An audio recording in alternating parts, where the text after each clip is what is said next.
अभी तक सफलता नहीं मिली, तरक्की नहीं हो रही, तो करें यह उपाय। नमस्कार दोस्तों, मेरे चैनल भवानी विश्वकर्मा में आपका स्वागत है। आज हम यह जानेंगे कि रात को 11 बार यह मंत्र बोलने से होती है तरक्की और हो जाएगी सफलता प्राप्त। यह वीडियो में अंत तक जरूर बने रहें, तभी आपको यह सारी बातें समझ में आएंगी। जीवन में कितनी भी कठिन परिस्थिति हो, लेकिन आपको इस उपाय से सफलता जरूर मिलेगी। इस वीडियो में आप सुनेंगे पंडित श्री प्रदीप मिश्रा जी के मधुर वाणी से यह बात कि ऐसा कौन सा मंत्र है जिसे रात में 11 बार बोलने से मिल जाती है सफलता, प्राप्त होती है तरक्की। अगर हमारा चैनल आपको अच्छा लगे तो आप हमारे चैनल को सब्सक्राइब ज़रूर करें और हमारे और भी वीडियोस को ज़रूर चेक करें। तो आइए जानते हैं कौन सा है वो ऐसा मंत्र जिसे बोलने से आपको निश्चित ही सफलता मिलेगी। तुमने जो बेलपत्र चढ़ाया तो वो प्रसाद बना कि नहीं बना? बन गया ना। अब प्रसाद बन गया तो उस बेलपत्र को उठाकर लाकर खाना और खाकर अपनी औषधि के रूप में उसको स्वीकार करना। उसके बाद इस शरीर में चाहे शुगर हो, चाहे बीपी हो, चाहे ब्लड प्रेशर किसी भी रूप में हो, चाहे किडनी, लीवर कुछ भी डैमेज हो रहा हो, डायलिसिस चल रहा हो, अब एक बार बाबा को चढ़ाकर उससे विनती कर कर तो लाओ कि हे शंभु, ये तेरे बल पर लेकर जा रहा हूं। मैंने सुना है तुझ पर जो चढ़ता है वो प्रसाद बन जाता है, और ये त्रिगुणाकार बेलपत्र को मैं लेकर जा रहा हूं, मैं खाऊं और बाबा इतनी कृपा कर देना कि ये औषधि का काम कर दे और मेरी बीमारियां समाप्त कर दे। ये शिव से कहो।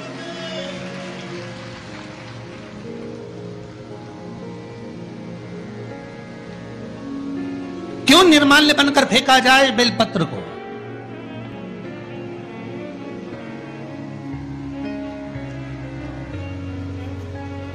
इस बेलपत्र के मूल तत्व को जिस दिन जानोगे, बैसाखी शिवरात्रि शिव महापुराण की कथा चल रही है रतलाम के पावन प्रांगण में, और लाखों लाखों लोग कथा को श्रवण कर रहे हैं। कल जितने लोग आए थे उससे 2 गुना लोग आए हैं, टेंट एक्स्ट्रा लगाया है। बता रहे थे कल 9 बीघा में टेंट लगा था, आज 18 बीघा में टेंट लगाया है, तो भी जगह नहीं है बैठने के लिए। लोग खड़े होकर कथा सुन रहे हैं।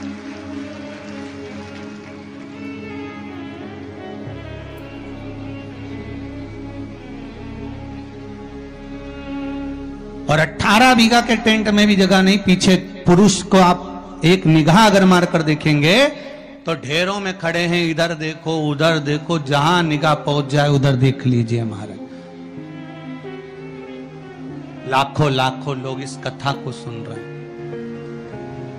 एक नियम बना लो बैसाख महीने से कि शंकर भगवान पर जो बेलपत्र चढ़ी है वो औषधि का काम करती है। शिव पर चढ़ी हुई बेलपत्र मंदिर में क्यों छोड़ें? क्यों नदी में हम इसको विसर्जन करें? क्यों नदी में छोड़ें हम इसको?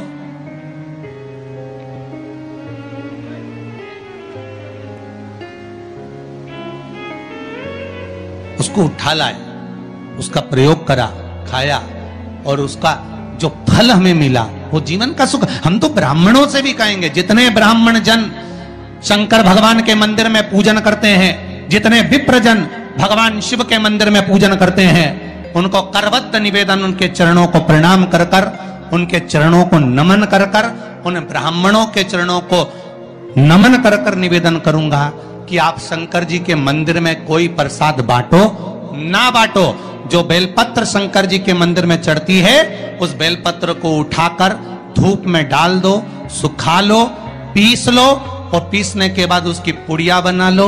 उस पुड़िया को प्रसाद के रूप में देना चालू कर दो कि ये खाना चालू करो। किडनी, लीवर, शुगर, बीपी सब धीरे धीरे धीरे धीरे समाप्त होने लगेगा। तुम करो तो। वो बेलपत्र ना तो किसी नदी में विसर्जन करने की जरूरत है और ना कहीं फेंकने की जरूरत है।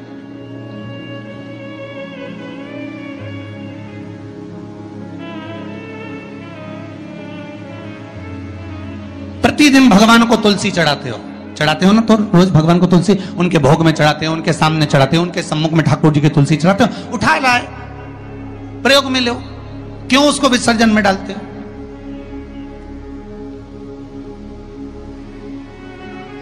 जो विसर्जन के लायक है उसका विसर्जन करो, और विसर्जन भी कहां करो? क्षिप्रा, गंगा, नर्मदा, सरयू या आपके क्षेत्र की कोई पवित्र नदी है, उस नदी में ले जाकर कोई निर्माल्य वस्तुएं मत पटको। आज वैसे ही इस पृथ्वी पर जल स्तर गिरते जा रहा है, उस पवित्र जल को हमें संजोना है। जो निर्माल्य की वस्तु मिले, एकांत में किसी खेत में उसको एक खड्डे में डालकर इकट्ठा करो। जब उसकी खाद बन जाए तो जिस खेत में उसको डालोगे भगवान के प्रसाद को, वो खेत भी उज्जवल आनंद सुख प्रदान करेगा और कुछ ना कुछ अच्छा देना प्रारंभ करेगा। क्यों किसी पवित्र नदी को हम नष्ट कर रहे हैं? क्यों गंगा को हम कचरा डालकर नष्ट करें? क्यों यमुना को, सरयू को, क्षिप्रा को हम नष्ट करें? हम उसको शुद्ध बनाने का प्रयास करें, हम उसको निर्मल बनाने का प्रयास करें। अपने गांव में, नगर में जो तालाब, जो बावड़ी, जो कुएं हैं, उनको हम निर्मल बनाने का प्रयास करें, शुद्ध बनाइए। किस किस के घर में तुलसी का पौधा है? सबके यहाँ है? रख लो।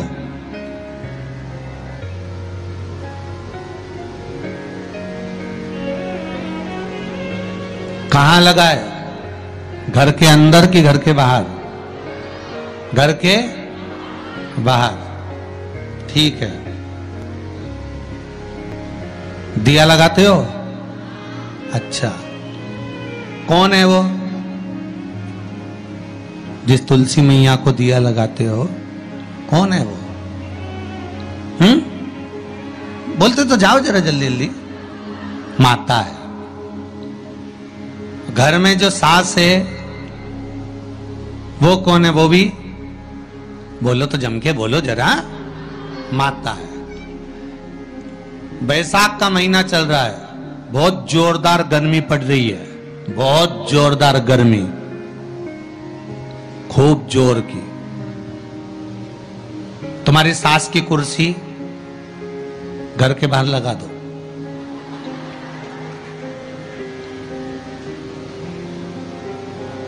कितने घंटे बैठ सकती है वो? बोलो जरा, जम के बोलते जाओ। यहां विश्वास की कथा चल रही है, भाव और श्रद्धा की कथा चल रही है। कितने घंटे बैठेगी वो? अरे 1 घंटा भी जाने दे रही जी हो।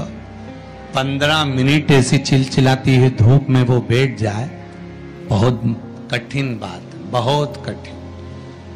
तुम्हारे घर के दरवाजे पर तुलसी का क्यारा है, तुम उसको दिया लगाती हो, माता कहती हो, पूछती हो, पूजती हो। तुमने तुलसा महारानी से कहा, माँ बैसाख की गर्मी पड़ रही है, तेरे को गर्मी लग रही होगी, चल थोड़ी देर में तुझे अपने कक्ष में लेकर चलती हूँ, थोड़ी छांव में रख देती हूँ, तेरे ऊपर एक छत्र लगा देती हूँ, थोड़ा सा एक ब्लाउज का टुकड़ा पड़ा हुआ है, पीस पड़ा हुआ है, उसको मैं तेरे ऊपर डाल देती हूँ, जिससे तुझे गर्मी कम लगेगी। कभी विचार किया? पिनाया है सबने? ए झूठे लियो पाटीदार, ये गाड़ी लगाओ जरा, सबका घर चला। देख के तो आए कित्तों के घर में पिनाया है? अरे देखा देखी में काम बिगड़ जाता है।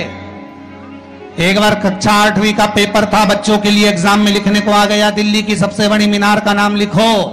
आगे वाले ने लिख दिया दिल्ली में कुतुब मीनार है, पीछे वाले ने आगे वाले का देखकर लिख दिया दिल्ली में कुतिया बीमार है। जितने बैठे हैं उसमें से 50, 100, 200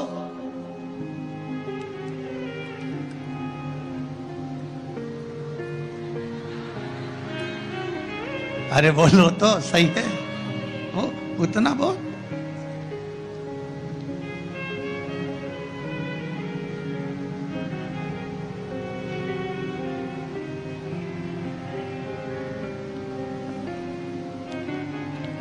ये तो आपकी चित्तवृत्ति में आपको थोड़ा सा वो कहते हैं ना, एक पत्नी अपने पति के पांव छूती है, एक पत्नी अपने पति को प्रणाम करती है, और बाकी की जितनियों से पूछा गया क्या सब पांव छूती है? हाँ, तुरंत तैयार। अरे गुरु जी आओ, ये तो उसी में काल हो गया।